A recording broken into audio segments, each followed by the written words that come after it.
Hi guys, welcome to Roving Through Books, and today we'll be discussing Back Home Abroad and Other Stories by Pede Hollist. I hope I got the name correct. So let's get into it. People say that when stories came into the world, that's when peace disappeared. And it reminds me of the very common saying, the pen is mightier than the sword. I had to pause when I read that part in the book because I was like, this is actually making a lot of sense. So generally, we have thought certain things to be true, especially of the African continent, but we have realized that because our ancestors did not document the things that had happened in the past, there is no way to confirm oh, this is what really happened. But there are some things that have been able to escape being erased. For example, the jewelries, the bones of baby, and how we know that, oh, this is what people did. That is why it's important to document things. And this is why I also see that African Nigerian stories are to be documented, whether fiction, in fiction form, or non-fiction, they are to be documented, traumatic or not, tragic or not, we should learn these stories. Because when these stories are not documented, people can just come and rewrite it for us. Imagine someone coming 50 years from now and saying that we all enjoyed Tinubu's era.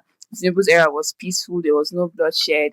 There was the power. Naira power was high.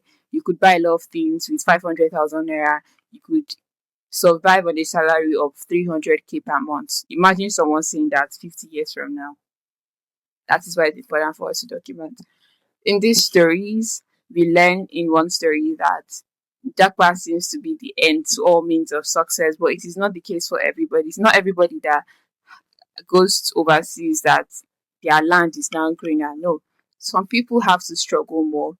And the reason why is because they didn't do as much research as they should. So they are limited by their circumstances and they cannot do certain things. So they are always struggling to get their on the right side of the immigration laws abroad, which is a very, if you've ever dealt with immigration law, you know that it is very, very difficult to deal with it. But these people, they don't have any choice than to deal with it, so they have to deal with it. So Japa is not the straight road to success as it has been painted to be. And I like that there is a form of truthfulness to this, because even in real life, people that have gone abroad and then we hear that, oh, there are people that Nigerians that are homeless abroad, like they don't have anywhere to go to. They are pretty much street people abroad. Meanwhile, in Nigeria, they probably had a decent life. Their livelihood, it may not have been high class, but middle class was okay for them. But now they are homeless and they are living on the street. Another thing which is very important that this book discusses is how certain men are threatened by the independence of their women. So, I've always been saying this, I think in our own ways by Ejide Kilanko, I mentioned that it is very scary to be with an insecure partner, and this book sort of solidifies my point. When a man is insecure, probably based like, oh, the woman earns more than him, so she now has a say, and then because she has a say, he's threatened by that. It can destroy a lot of things, not even just the marriage, like not even just the marriage, every other thing, every other aspect of their life can be affected by that. I also found the fact that, hold up. So there's a theory I will start researching very soon that said that Ebola was probably nature's way of protesting how we have been treating nature. So there is a scientist in this book that mentioned that. And I remember I was like, is this not what they said in the company of Ben? So I'll probably have to research that to be very sure and make my own claims and just say, oh, this is what it really is. The point is, as humans, we have not been very fair to the environment. We have done a lot to the environment. I'm saying this, I sound like an environmentalist, and I think I'm one. But I think, okay, my actions have not proven I'm one. Yes, but I think we should try to learn to start to care more for our environment. We should be aware that, oh, these are the things that we are doing that will destroy the environment, and we should try as much as possible to reduce them. Now, we cannot totally annihilate the actions we have done. As seen even in the book, we cannot stop doing certain things. Some of us cannot stop eating meat. Do you understand? But to an extent, we can find alternatives that probably be as good or even better. Another thing this book addresses is how do I put this? Hermaphrodite. So generally, I remember the first time I read about hermaphrodites was in one book like that. I can't remember, but it's non-fiction. And I remember I was like, wow, this is interesting.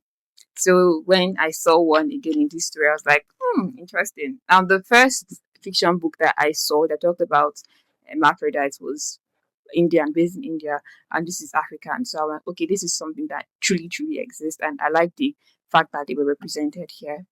In resettlement, resettlement is a bittersweet story because we see people tell lies just so they can get abroad.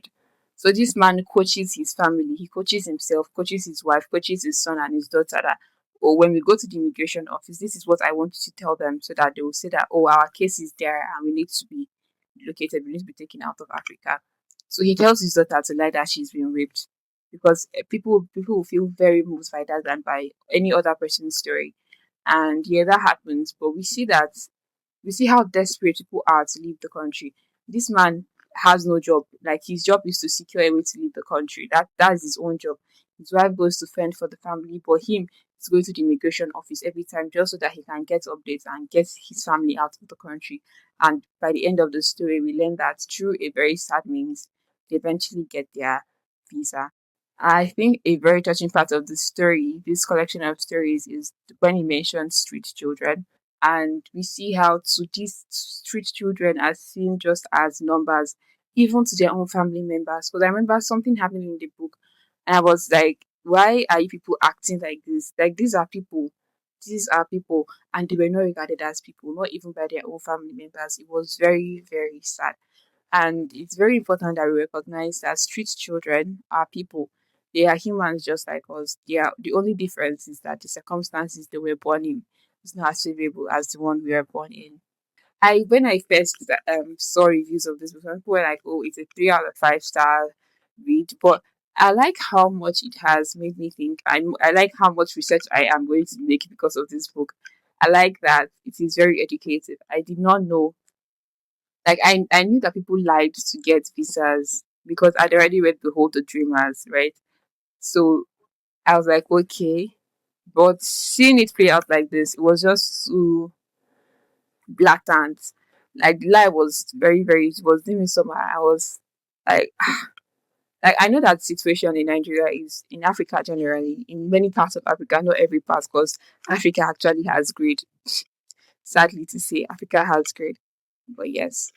And that's all from me from Back Home Abroad and Other Stories. I highly recommend this read, not just because I enjoyed it, but because of the kind of conversations that it's going to spark. I mean, we need to talk about Japa. We need to tell people that, oh, you need to have certain things in place before you Japa. If not, you are going to suffer.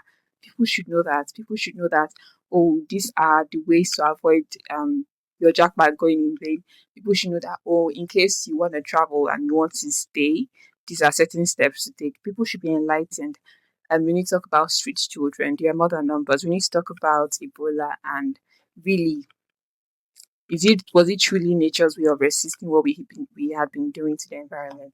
And that's it from my end. Bye guys. See you in my next video.